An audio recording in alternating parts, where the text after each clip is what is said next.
వాయు ఘనపరిమాణ గుణకం ఆల్ఫా. స్థిర పీడనం వద్ద నియమిత ద్రవ్యరాశి గల వాయు ఉష్ణోగ్రతను 1 డిగ్రీ సెల్సియస్ పెంచితే వాయు ఘనపరిమాణంలో పెరుగుదలకు 0 డిగ్రీ సెంటీగ్రేడ్ వద్ద వాయు ఘనపరిమాణానికి మధ్య గల నిష్పత్తిని ఆ వాయు ఘనపరిమాణ గుణకం ఆల్ఫా అంటారు. Alpha V2 minus V1 by V1 T2 minus V2 T1 లేదా VT V0 into 1 plus alpha delta T.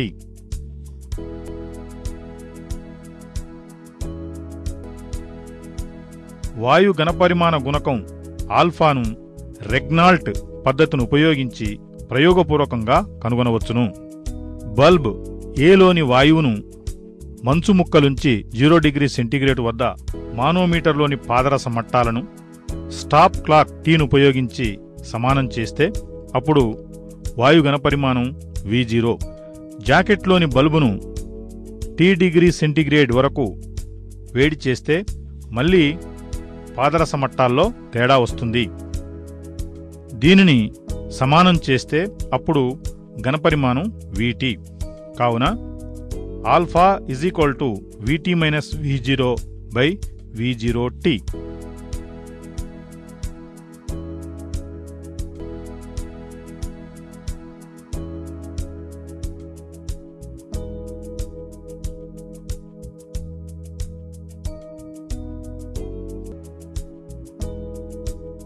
వాయు పీడన గుణకం బీటా.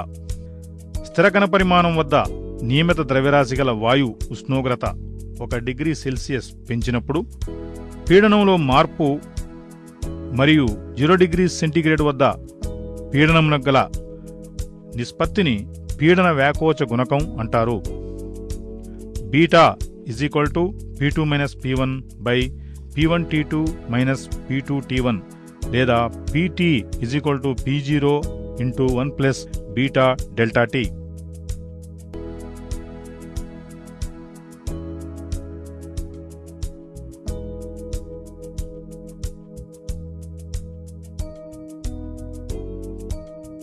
జాలీ బల్బ్ పరికరంతో వాయు పీడన గుణకాన్ని కనుగొనవచ్చును. గాజు బల్బ్ ఏని పొడి వాయువుతో నింపి 0 డిగ్రీ సెంటీగ్రేడ్ వద్ద మంచులో అమర్చి రిజర్వాయర్ను సర్దుబాటు చేసి పాదరస మట్టం స్థిర గుర్తు M వద్ద ఉండేటట్లు చేస్తే పాదరస మట్టాల మధ్య తేడా NM H0 స్కేల్ ద్వారా నిర్ణయించి అప్పుడు పీడనం P0 H plus R minus H0గా నిర్ణయించాలి. ఇప్పుడు గాజు బల్బును T డిగ్రీ సెంటీగ్రేడ్ వరకు వేడి చేస్తే వాయువు వ్యాకోచిస్తుంది. మరలా పాదరస మట్టాలను రిజర్వాయర్ సహాయంతో M వద్ద ఉండేటట్లు సర్దుబాటు చేసి మట్టాల తేడా HTగా కొలవాలి. అప్పుడు పీడనం PT H plus R minus HT. H వాతావరణ పీడనము. Therefore beta PT minus P0 by P0T.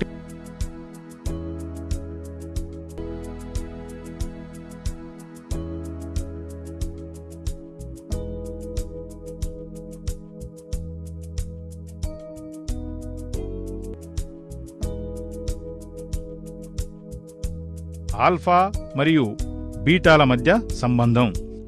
Alpha beta 1/273.15 per degree Celsius (0.00366 per Kelvin).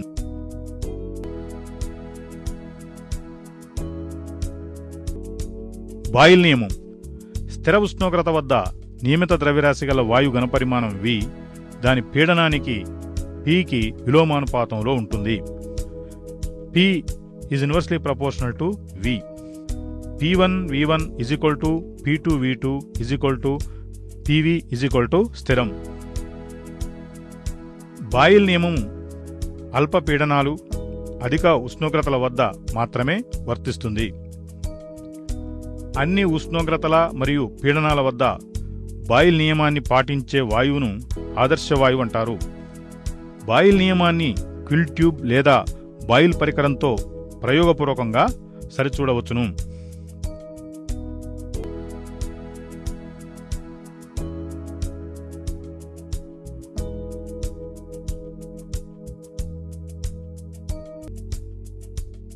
Charles స్థిర పీడన నియమం.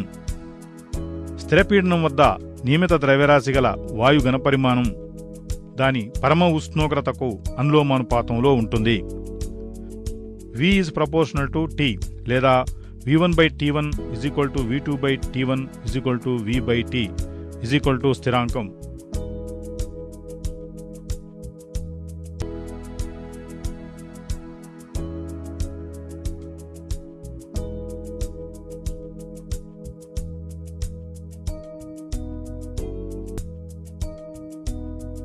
చార్లిస్ స్థిర ఘనపరిమాణ నియమం. స్థిర ఘనపరిమాణం వద్ద నియమిత ద్రవ్యరాశి గల వాయు పీడనం దాని పరమ ఉష్ణోగ్రతకు అనులోమానుపాతంలో ఉంటుంది. P is proportional to T.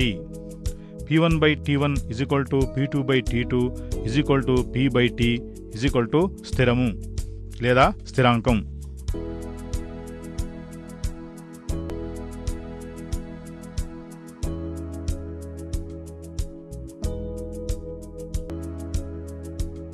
పరమ ఉష్ణోగ్రతామానం లేదా కెల్విన్ ఉష్ణోగ్రత. V' గ్రాఫ్ ఒక సరళరేఖను సూచిస్తుంది. ఇది ఉష్ణోగ్రత అక్షాన్ని -273.15 డిగ్రీస్ సెల్సియస్ వద్ద ఖండిస్తుంది.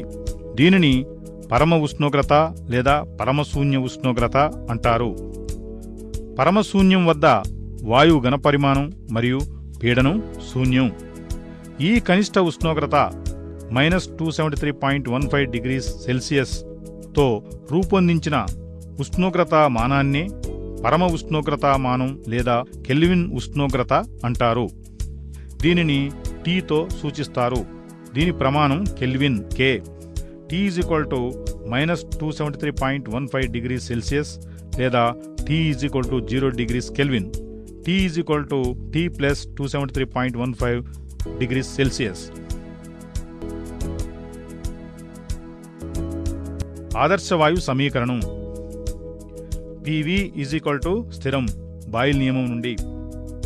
చార్లెస్ నియమం నుండి P/T మరియు V/T స్థిరము.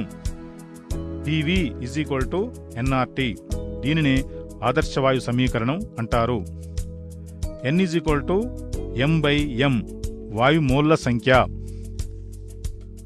ఒక మోల్ వాయువుకు PV RT.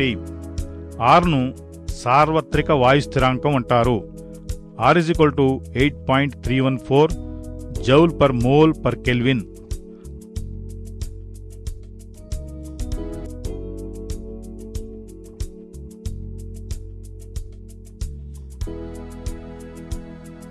హరితగృహ ప్రభావం. భూతాపం. సూర్యుని నుండి భూమి గ్రహించే పరారుణ వికిరణంలో అధిక భాగాన్ని హరితగృహ వాయువులైన carbon dioxide, methane, nitrous oxide, chlorofluorocarbon శోషించుకుంటాయి. ఈ కారణంగా వాతావరణం వేడెక్కి భూమి ఉష్ణోగ్రత కూడా పెరుగుతుంది. దీనినే హరితగృహ ప్రభావం అంటాం.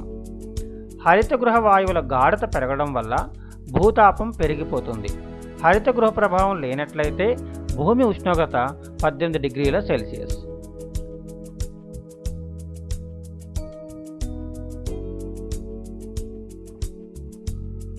గ్లోబల్ వార్మింగ్ ప్రభావం. హరితగృహ వాయువుల ప్రభావం వల్ల భూమి యొక్క ఉష్ణోగ్రత 0.3 డిగ్రీల సెల్సియస్ నుంచి 0.6 డిగ్రీల సెల్సియస్ వరకు పెరిగింది. వచ్చే శతాబ్దం మధ్య వరకు భూమి యొక్క గ్లోబల్ ఉష్ణోగ్రత నేటి కంటే 1 నుండి 3 డిగ్రీల సెల్సియస్ వరకు పెరగవచ్చు. ఈ గ్లోబల్ వార్మింగ్ మానవ జీవితాలకు, మొక్కలకు, జంతువులకు కలిగే సమస్యలకు కారణమవుతుంది. గ్లోబల్ వార్మింగ్ వల్ల మంచు పర్వతాలు త్వరగా ద్రవీభవించడం, సముద్ర మట్టం పెరగడం, వాతావరణ విధానం మార్పు చెందడం జరుగుతుంది. సముద్ర తీరాలు మునిగే ప్రమాదం ఉంది. హరితగృహ ప్రభావం వల్ల ఎడారి ప్రాంతాలు పెరగవచ్చు.